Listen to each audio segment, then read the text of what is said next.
Union সুজনের দ্বিবার্ষিক সম্মেলন 12 April শনিবার সকাল 10টায় সুবিল ইউনিয়ন পরিষদের ওয়াহেদপুর নুরুন্নাহার পাঠাগারে ইউনিয়ন কমিটির দ্বিবার্ষিক সম্মেলন অনুষ্ঠিত হয়। আমাদের দেবিদ্বার পত্রিকার ভারপ্রাপ্ত সম্পাদক এটিএম সাইফুল ইসলাম মাসুমের সভাপতিত্বে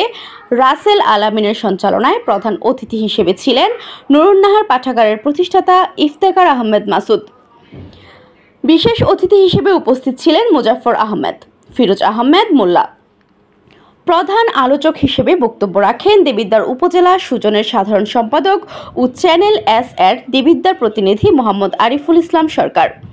এই সময় সর্বসম্মতিক্রমে মোহাম্মদ ফারুক আহমেদ মোল্লাকে সভাপতি, ডাক্তার গুলাম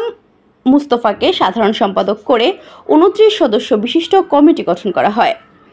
কমিটির অন্যান্যরা হলেন সহসভাপতি মোহাম্মদ শামসুজ্জামান চানমিয়া, ডাক্তার আবদুল্লাহ আল মামুন, জামাল উদ্দিন, নাসির উদ্দিন, হাবিবুর রহমান, বাহাদুর হোসেন,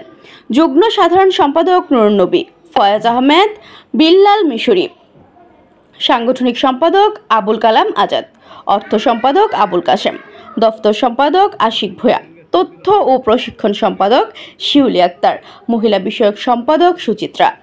প্রচার ও প্রকাশনা সম্পাদক মামুন সরকার, সহ প্রচার ও প্রকাশনা সম্পাদক সোহাগ সরকার, নির্বাহী সদস্য কাজী নুরুল ইসলাম, ইউনুস আলী ভূয়া, কামাল হোসেন, রবিউল্লাহ মুন্সি, রফিকুল ইসলাম, আব্দুল মান্নান মেম্বার, হেলাল সরকার, জসিম মেম্বার, মুজিবুর রহমান।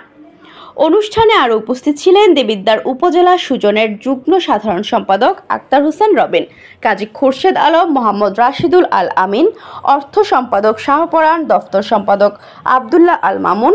প্রচার ও প্রকাশনা সম্পাদক মোহাম্মদ কামরুল হাসান, তথ্য ও প্রশিক্ষণ সম্পাদক সোহেল সরকার, ধর্ম বিষয়ক সম্পাদক আবদুল্লাহ সামি, ক্রীড়া বিষয়ক সম্পাদক কায়ুম ভূয়া, নির্বাহী সদস্য শিরিনা আক্তার, প্রভাষক কাজী মনিরুল হক, আতিকুর রহমান,